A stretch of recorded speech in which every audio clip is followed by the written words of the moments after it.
রাষ্ট্র কাঠামো মেরামতে বিএনপি ঘোষিত ৩১ দফা কর্মসূচি বাস্তবায়নের লক্ষ্যে আজ কুমিল্লায় বিএনপির কর্মসূচি চলছে। সেখানে রয়েছেন আমাদের সহকর্মী রহিম রুমন। আমরা সরাসরি চলে যাচ্ছি রুমনের কাছে।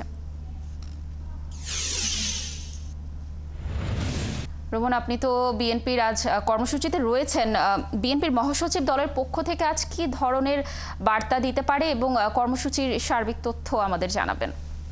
ভুলে গেছেন শ্রমিক দল, কৃষক দল, স্বেচ্ছাসেবক দল সকল লোকের অক্লান্ত পরিশ্রম করার কারণে গান্ধীপাড় ইউনিয়ন থেকে একটি বিশাল আপনাকে আগে যেমনটি জানাচ্ছিলাম যে আসলে ৫ই আগস্টের পর অন্তর্বর্তী সরকার যখন দায়িত্ব নেয় তারপরে কিন্তু আমরা দেখেছি যে বিভিন্ন প্রতিষ্ঠান সংস্কারে কিন্তু তারা বিভিন্ন কমিশন গঠন করেছে।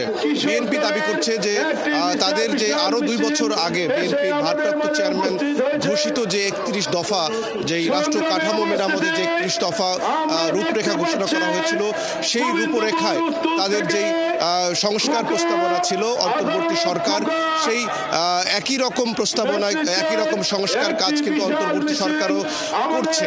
সেই জায়গা থেকে বিএনপির নেতৃবৃন্দকে আমরা দেখেছি যে বেশ কয়েকদিন যাবৎ বিভিন্ন সভা সেমিনারে তারা কিন্তু এই একটি দাবি করেছেন যে সংস্কার অন্তর্বর্তী সরকার করবে বলে প্রতিশ্রুতি দিয়েছে সেই একই সংস্কারের রূপরেখা কিন্তু বিএনপি ঘোষিত যে ৩১ দফা কর্মসূচি রয়েছে সেখানেও রয়েছে।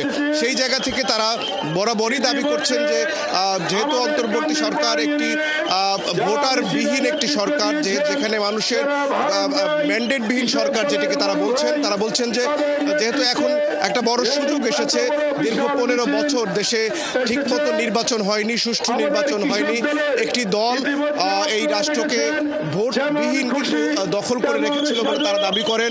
সেই জায়গা থেকে তারা প্রত্যাশা করছেন যেহেতু এখন আওয়ামী লীগের সেই দলটি ৫ই আগস্ট পালিয়ে গেছে, সেই জায়গা থেকে তারা প্রত্যাশা করছেন যত দ্রুত সম্ভব দেশের নির্বাচনের দাবি করছেন।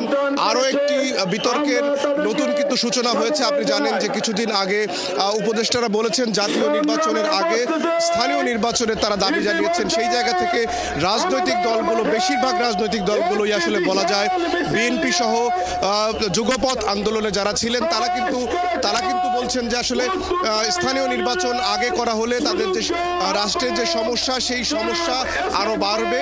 যে সংস্কারের কথা বলা হচ্ছে সেই সংস্কার অন্তর্বর্তী সরকার ঠিক মতো আসলে বাস্তবায়ন করতে পারবে না। এই সমাবেশ থেকে বিএনপি নেতাকর্মীরা আশা করছেন যে বিএনপি মহাসচিব তাদের যে আগামী নির্বাচন কেন্দ্র করে দলের যে প্রস্তুতি সেই প্রস্তুতি সহ সার্বিক বিষয়ে নানান রকমের নির্দেশনা দিবেন সেই নির্দেশনা মতো। রুমন, আপনি থাকুন সেখানে এবং তথ্য সংগ্রহ করতে থাকুন। আমরা অবশ্যই কুমিল্লার কর্মসূচির ব্যাপারে আবার আপনার কাছে তথ্য সংগ্রহ করব এবং দর্শকদের জানানোর চেষ্টা করব।